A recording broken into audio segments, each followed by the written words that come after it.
1999 ஆரம்பிக்கப்பட்டது தான் இந்த காஸ்பல் ஸ்பார்க் மினிஸ்ட்ரிஸ். இது சபை பாகுபாடற்ற ஒரு மிஷனரி ஸ்தாபனமாகும். தற்பொழுது 37 மிஷனரிகளை கொண்டு வட இந்தியாக்களில் தேவனுடைய ராஜ்யத்தின் சுவிசேஷத்தின் பணியை செய்து கொண்டு வருகிறோம். இந்த ஊழியங்களுக்காக ஜெபம் பண்ணி கொள்ளுங்கள். அநேக சுவிசேஷம் அறியாத மக்களுக்கு தேவனுடைய ராஜ்யத்தின் சுவிசேஷம் அறிவிக்கப்பட்டு கொண்டிருக்கிறது.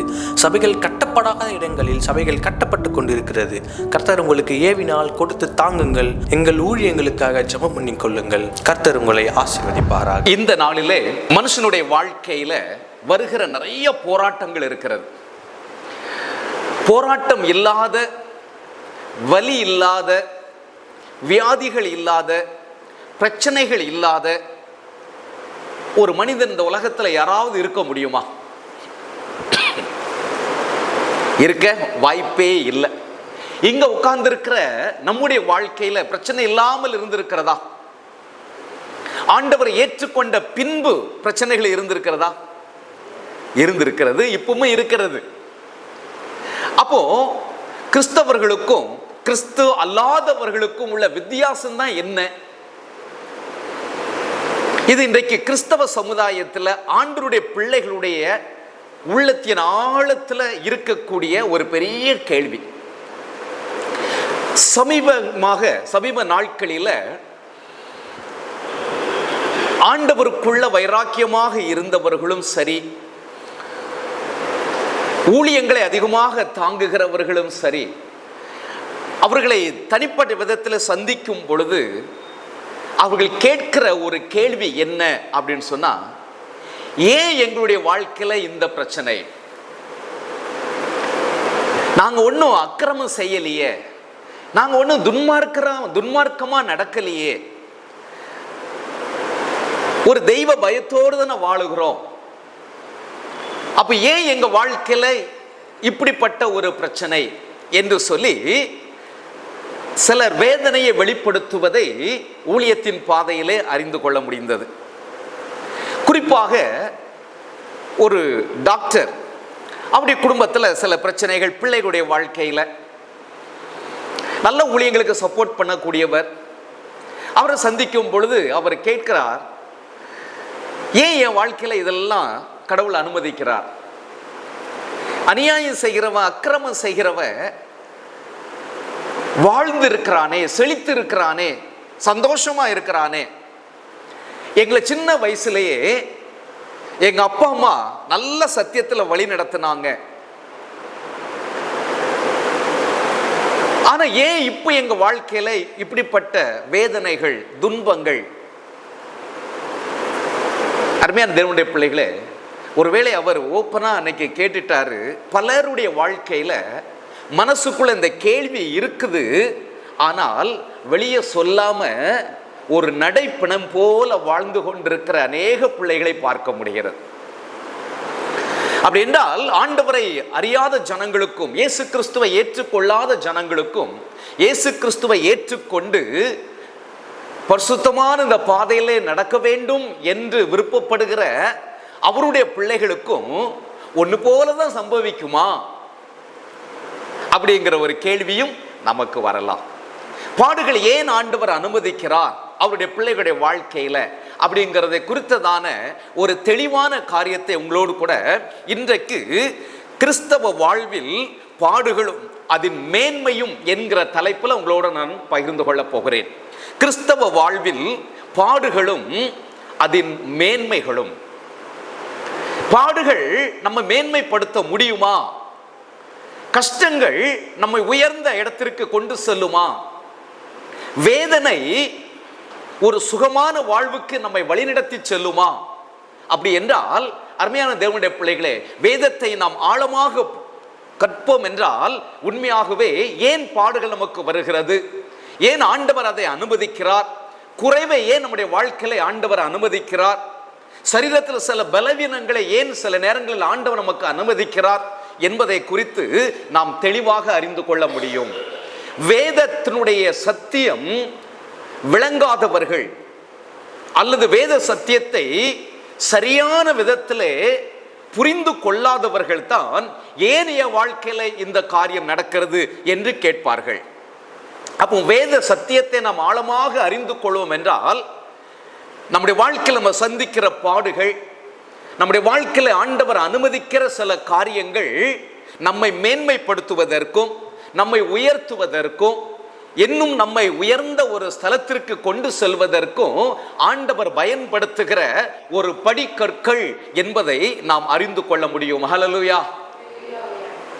ஒருவேளை சாத்தான் சில நேரங்கள் நம்முடைய வாழ்க்கையில சில சோதனைகள் மூலமாக நமக்கு கஷ்டங்களை அவன் கொண்டு வருகிறான். ஆனால் அவனுடைய நோக்கம் நம்மை எப்படியாவது விழத்தள்ளி ஆண்டவரை விட்டு நம்மை பிரிக்க வேண்டும் என்று அவன் சில பாடுகளை கொண்டு வருகிறான். ஆனால் ஆண்டவர் நமக்கு அனுமதிக்கிற சில பிரச்சனைகள், சில போராட்டங்கள், சில வேதனைகள், சில பாடுகள் நம்மை உயர்த்துவதற்காக, நம்மை மேன்மைப்படுத்துவதற்காக என்பதுதான் ஆவிக்குரிய வேத சத்தியமாக இருக்கிறது.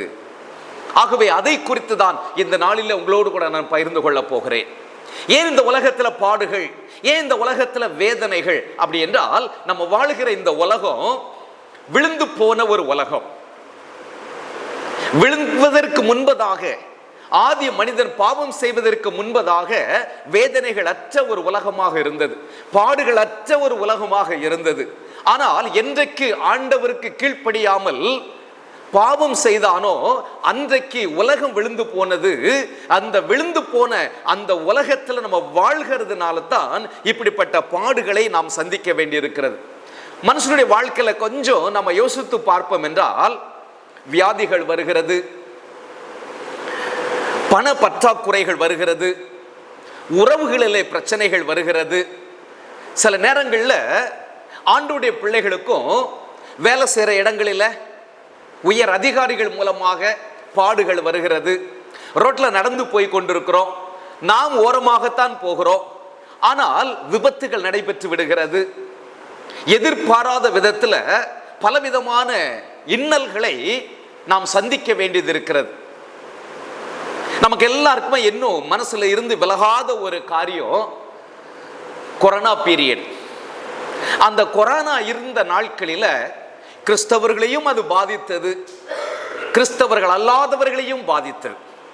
கிறிஸ்தவர்களும் இறந்து போனார்கள், கிறிஸ்தவர்கள் அல்லாதவர்களும் மரித்து போனார்கள். அப்படி என்றால் அருமையான தேவனுடைய பிள்ளைகளே, இன்றைக்கு அந்த பாடுகள் மூலமாக நாம் எப்படிப்பட்ட மேன்மையை அடைய முடியும் என்பதை வேதத்தின் மூலமாக நாம் கற்றுக்கொள்ள போகிறோம்.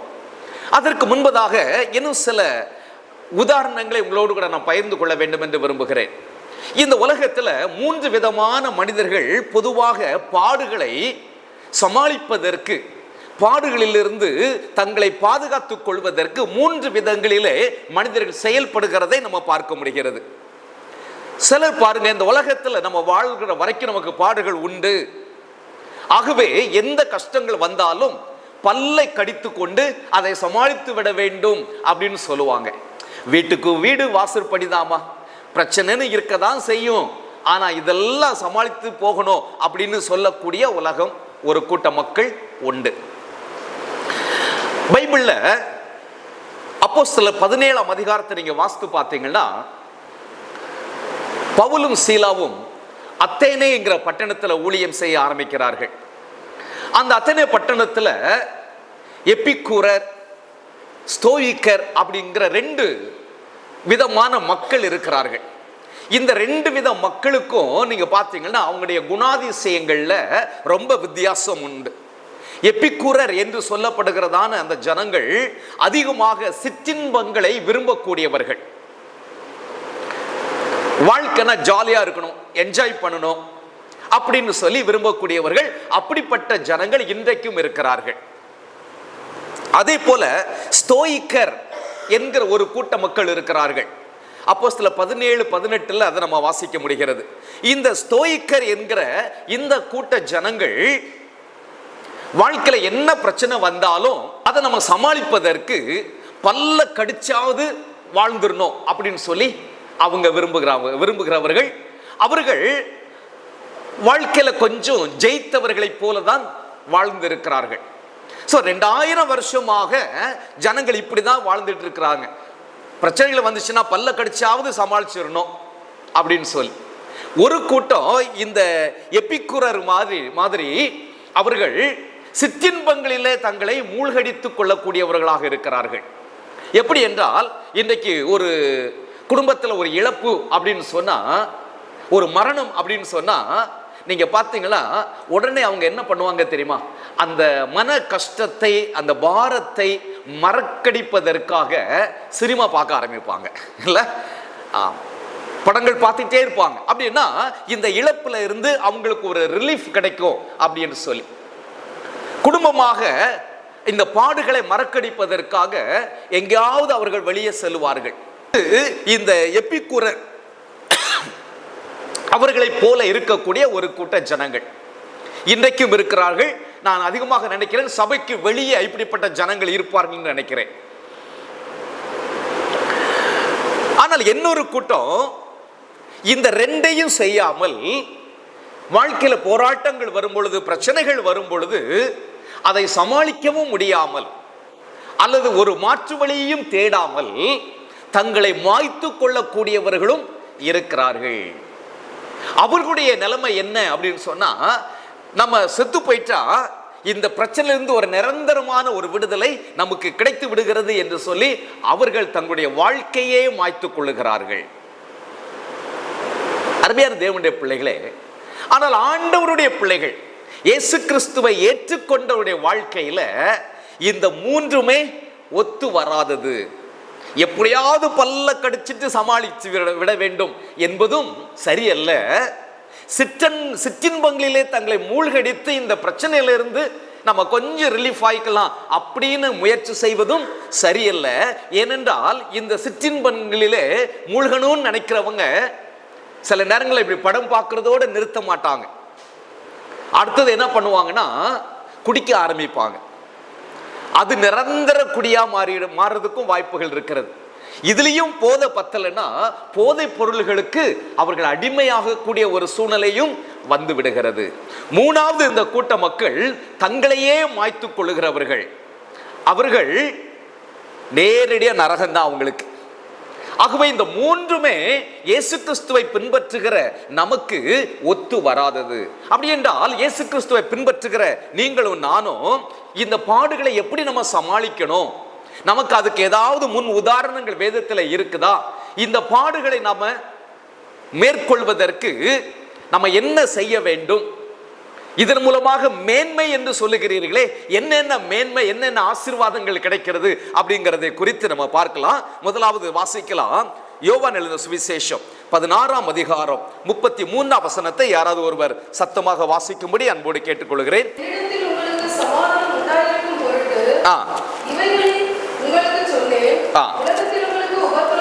உலகத்தில் உங்களுக்கு உபத்திரம் உண்டு,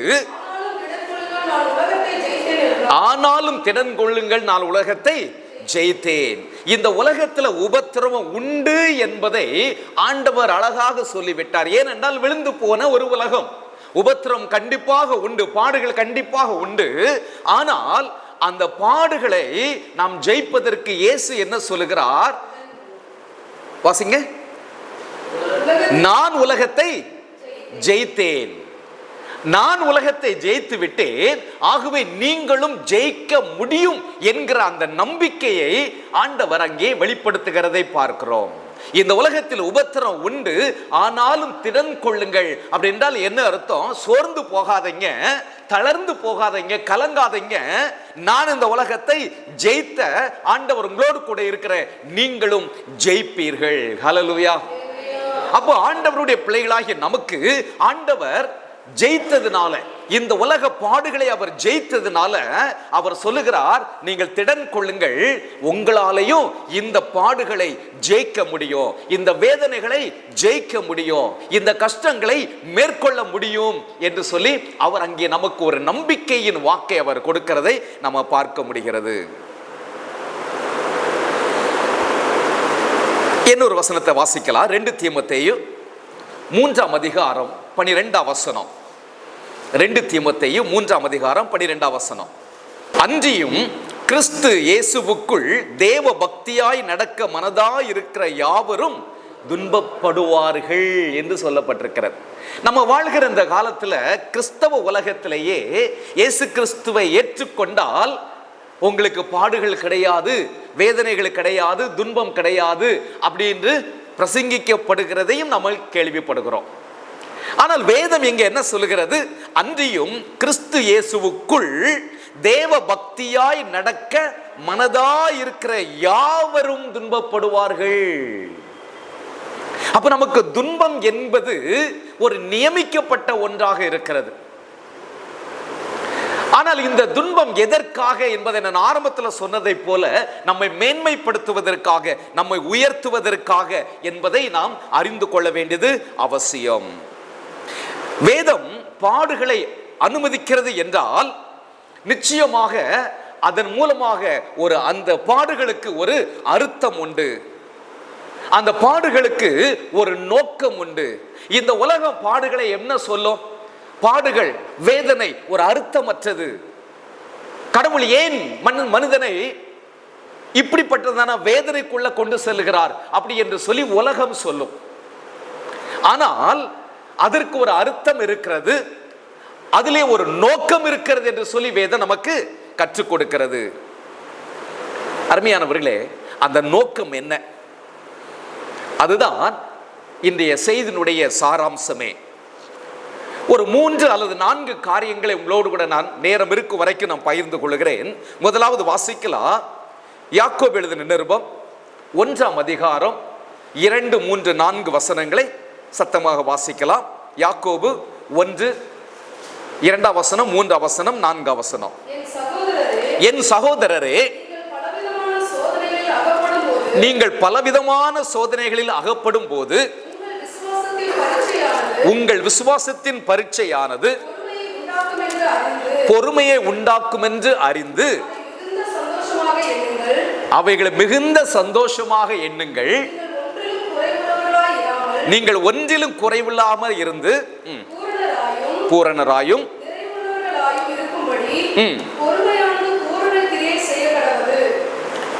பாருங்க, இந்த வசனத்தை நீங்க ஆழமாக தியானித்தா, யாக்கோபு, இயேசு கிறிஸ்துடைய சீஷனாகிய யாக்கோபு எழுதுகிறார், இதை சந்தோஷமாக நீங்க எண்ண வேண்டுமா?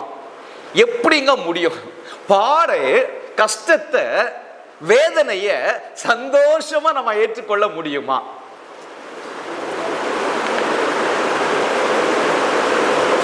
சந்தோஷமா ஏற்றுக்குங்க அப்படின்னு யார்கிட்டயாவது போய் சொல்லவும் முடியுமா?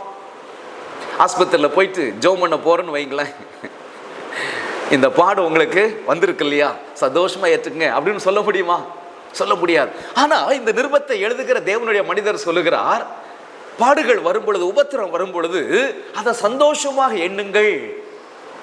ஒருவேளை இதை 3ஆம் நபர் இந்த பாடுகளை அனுபவிக்கிற விடம் நம்ம சந்தோஷமாக ஏற்றுக்கொள்ளுங்கள் என்று நம்ம சொல்ல முடியாதுதான். ஆனால் அருமையான தேவனுடைய பிள்ளைகளே, இந்த பாடுகளை சந்தோஷமாக எண்ணுங்கள் அப்படின்னு சொல்லக்கூடிய அந்த ஆவிக்குரிய ஸ்டாண்டர்ட் இருக்கு பாத்தீங்களா, அதுதான். என் சகோதரரே, நீங்கள் பலவிதமான சோதனைகளில் அகப்படும் பொழுது, இந்த இடத்துல இந்த சோதனை அப்படிங்கிறது தொடர்ந்து நம்ம வாசிக்கும் பொழுது பொறுமையை உண்டாக்குகிறது. முதலாவது இந்த பாடுகள், இங்க இந்த சோதனை அப்படிங்கிறது ட்ரையல்ஸ், நாட் டெம்டேஷன்ஸ்.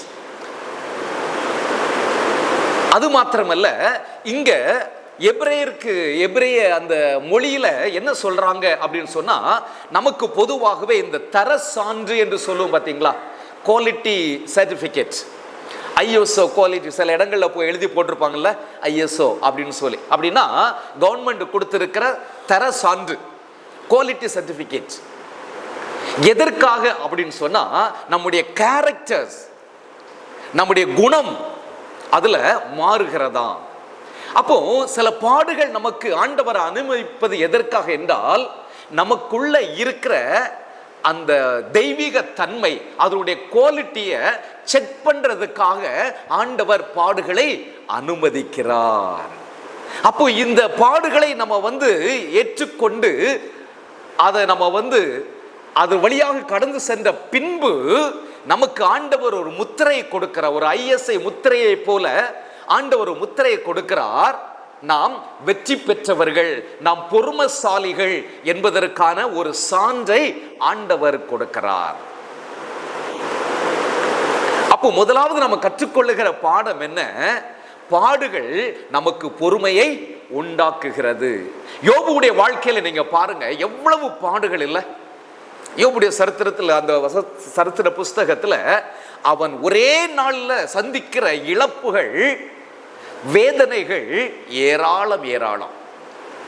சம்பாதித்து வைத்திருக்கிற அத்தனையும் இழந்து விடுகிறான், பிள்ளைகளை இழந்து விடுகிறான், எல்லாவற்றையும் இழந்து விடுகிறான். ஆனால் அவனுடைய மெச்சூரிட்டி எங்க விளங்குது தெரியுமா? கர்த்தர் கொடுத்தார், கர்த்தர் எடுத்தார், கர்த்தருடைய நாமத்திற்கு ஸ்தோத்திரம். ஒருவேளை இது இன்றைய உலகத்துல சொல்வது என்பது கடினமான ஒன்றுதான். ஆனால் அந்த ஆவிக்குரிய ஸ்டாண்டர்ட், ஆண்டவர் மேல வைத்திருக்கிற அந்த அசைக்க முடியாத நம்பிக்கை, விசுவாசம் தான். ஒருவேளை ஆண்டவர் இன்றைக்கு இந்த இழப்பை கட்டளையிட்டாலும் இன்னொரு நாள் வரும், அன்றைக்கு இரட்டிப்பான ஆசீர்வாதத்தை எனக்கு தருவார் என்கிற அந்த ஆண்டவர் மேல வைத்திருக்கிற அசைக்க முடியாத அந்த நம்பிக்கை, விசுவாசம் தான் இந்த அறிக்கையை அவனை செய்ய வைத்தது. அருமையான தேவனுடைய பிள்ளைகளே, அப்போ நாம் பாடுகளை பொறுமையாக ஏற்றுக்கொள்ளும் பொழுது அந்த பாடுகள் நமக்கு ஆண்டவரிடமிருந்து ஒரு சர்டிபிகேட் வாங்கி கொடுக்கிறது, நாம் பொறுமைசாலிகள் என்று சொல்லி. இரண்டாவது, பாடுகள் நமக்கு அடுத்த மேன்மை என்ன கொடுக்கிறது என்றால், நம்மை பூரணமாக்குகிறது. டுவர்ட்ஸ் பெர்ஃபெக்ஷன், ஒரு பூரணத்துக்கு நேராக நம்மை வழி நடத்துகிறதாக இருக்கிறது. ஒரு வசனத்தை வாசிக்கலாம். எபிரேயர் 5ஆம் அதிகாரம் 9ஆம் வசனம். எபிரேயர் 5:9. பூரணரான பின்பு தமக்கு கீழ்ப்படுகிற யாவரும் நித்திய ரட்சிப்பை அடைவதற்கு காரணராகி. போதும், அவர் பூரணமான பின்பு. இயேசு கிறிஸ்துவுக்கு பூரணம் அவசியமா? அவரே பூரண புருஷனாயிடுச்சு, அவருக்கு பூரணம் அவசியமா? அப்படி என்றால் அவர் இந்த உலகத்துல வாழ்ந்ததுனால அவருக்கும் பூரணம் அவசியப்பட்டது. ஆனால் அவர் அடைந்த அந்த பாடுகள் அவரை பூரணமாக்கிற்று. ஹல்லேலூயா. அப்ப நம்மையும் அது பூரணப்படுத்துவதற்காகத்தான், நம்மை தேறினவர்களாக மாற்றுவதற்காகத்தான் இப்படிப்பட்ட பாடுகளை ஆண்டவர் நம்முடைய வாழ்க்கையில அனுமதிக்கிறார். இதை நம்ம யாக்கோபு எழுதின நிருபத்திலேயும் அந்த 1ஆம் அதிகாரம் 4ஆம் வசனத்திலேயும் வாசிக்கிறோம். நீங்கள் ஒன்றிலும் குறைவுள்ளவர்களாய் இராமல் பூரணராயும் நிறைவுள்ளவர்களாயும் இருக்கும்படி பொறுமையானது பூரண கிரியை செய்ய கடவுது என்று எழுதப்பட்டிருக்கிறது. வேதத்திலேயே புதிய ஏற்பாட்டில் முதலாவது எழுதப்பட்ட நிருபம் இந்த யாக்கோபு நிருபம் தான். சுவிசேஷங்கள் மத்தேயு, மார்க்கு, லூக்கா, யோவான், இந்த சுவிசேஷங்கள் பின்பதாகத்தான் எழுதப்பட்டது. முதலாவது எழுதப்பட்டது யாக்கோபுடைய நிருபம் தான். அந்த முதல் நிருபத்திலேயே அந்த பாடுகள் நம்ம எப்படி பூரணத்துக்கு நேராக, பாடுகள் எப்படி நம்மை பொறுமைக்கு நேராக வழி நடத்துகிறது என்பதை அவர் அங்கே எழுதுகிறார். அருமையான தேவனுடைய பிள்ளைகளே, இந்த உலகத்துல பூரணமான மனுஷன் அப்படின்னு சொல்லி ஒருவனும் கிடையாது. இன்றைக்கு 33 கோடி தெய்வங்கள் நம்முடைய இந்த தேசத்துல இருக்கிறது அல்லவா? அந்த 33 கோடி தெய்வங்கள் அவர்களும் மனிதர்கள். அவர்களை யாராவது பூரணப்பட்டவர்கள் உண்டா? இல்லவே இல்லை.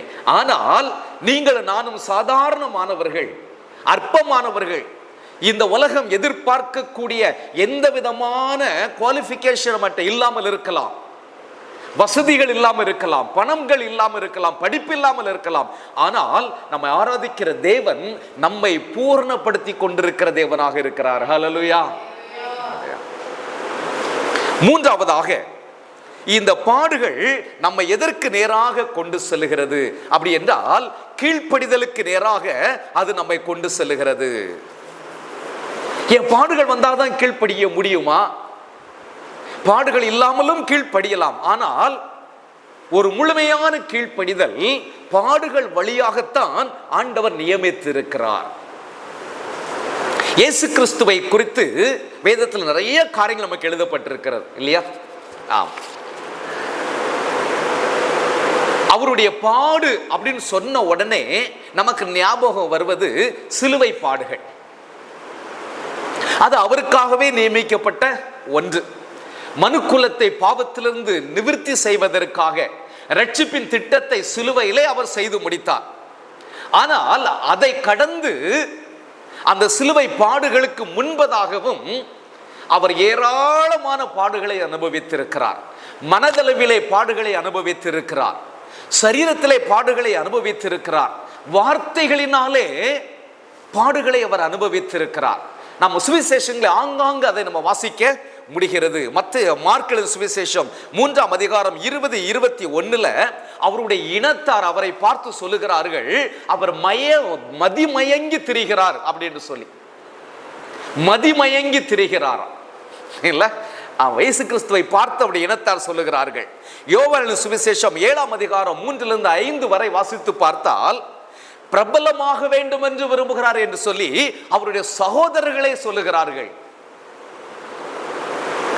அப்படி சொல்லிட்டு அவங்க சொல்றாங்க, பிரபலமாக வேண்டும் என்று விரும்பினா நீ ஏன் இந்த கலிலேயாவில் ஊழியம் செய்துகிட்டு இருக்கிற?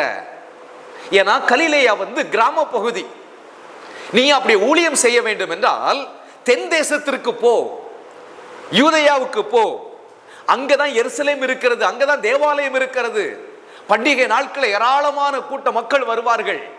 நீ அங்க போன பிரபலமாயிடலாம், நீ இங்க இருந்து கொண்டு பிரபலமாக முடியாது. அருமையான தேவனுடைய பிள்ளைகள், சொந்த சகோதரர்கள் அவரை இழிவாக பேசுகிறார்கள், வார்த்தையினாலே அவரை காயப்படுத்துகிறார்கள். யோவான் 7ஆம் அதிகாரம் 15-20 வசனங்களை வாசித்து பார்த்தா யூதர்கள் சொல்லுகிறார்கள், இவன் கல்லாதவனாக இருந்தோம் அப்படி என்று சொல்லுகிறார்கள். கல்லாதவர்னா படிப்பறிவு இல்லாதவர்னு அர்த்தமா? இல்லை இல்லை.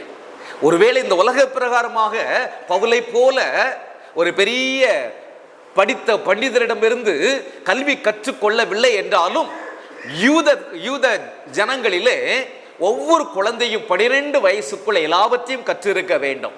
அந்த காரியங்கள் எல்லாம் அவர் கற்றவராகத்தான் இயேசு இருந்ததுனால தான் பழைய ஏற்பாட்டுடைய எல்லா காரியங்களையும் அவருடைய கேள்வி கேட்கிறவர்களுக்கு அவர் சொல்லுகிறார். ஆனால் இவர்கள் என்ன சொல்லுகிறார்கள்? கல்லாதவர் என்று சொல்லுகிறார்கள், பிசாசு பிடித்தவர் என்று சொல்லுகிறார்கள். பெயல்செபூல்னாலே, பிசாசுகளின் தலைவனாகிய பெயல்செபூல்னாலே பிசாசுகளை அவன் துரத்துகிறான் என்று சொல்லுகிறார்கள். ஒரு முறை இயேசு கிறிஸ்து அவங்கள பேசிட்டு இருக்கும் போது, நீங்க ஆபிரகாமுடைய பிள்ளைகளா இருந்தா தீர்க்கதரிசிகளா என்ன பண்ண மாட்டீங்க? கொலை செய்ய மாட்டீங்க அப்படின்னு சொன்ன உடனே ஜனங்களை என்ன சொல்றாங்க தெரியுமா?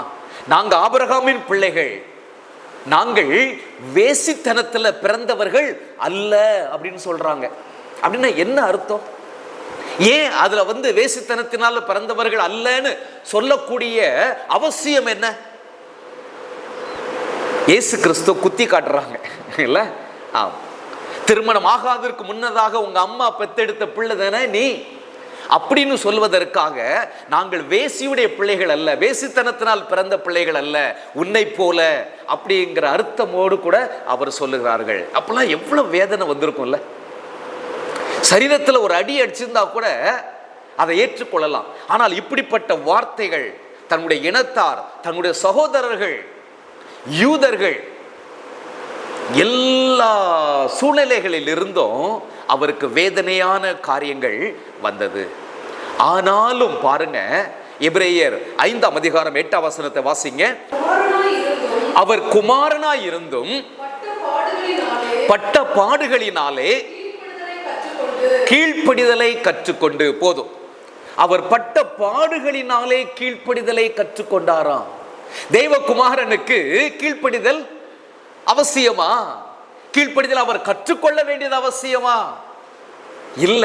ஆனால் பாருங்க, இந்த உலகத்தில் அவர் மாம்சத்தில் இருந்ததினாலே உங்களுக்கும் எனக்கும் அந்த கீழ்ப்படிதலுடைய அவசியத்தை கற்றுக் கொடுப்பதற்காக அவரும் பிதாவினுடைய எல்லா கட்டளைகளுக்கும் அவர் கீழ்ப்படிந்திருந்தார். அப்படி கீழ்ப்படிவதற்கு அவருக்கு உறுதுணையாக இருந்தது அவர் பட்ட பாடுகள். ஹல்லேலூயா. சுவிசேஷம் பறைசாற்றப்பட உங்களின் பங்கு என்ன? மிஷனரியை தாங்கலாம், ஆலயம் கட்டி கொடுக்க முன் வரலாம், இம்மாணவர்களின் படிப்பு தேவைகளை சந்திக்கவும் உதவி செய்ய முன் வரலாம். ஆதிவாசி பிள்ளைகளின் வாழ்வு வளம் பெற இலவசமாக பள்ளிகள் நடத்தப்பட்டும் வருகிறது. தொடர்ந்து ஊழியத்தை உங்கள் அனுதின ஜெபத்தாலும் உதாரத்துவமான உங்கள் காணிக்கையாலும் தாங்குங்கள்.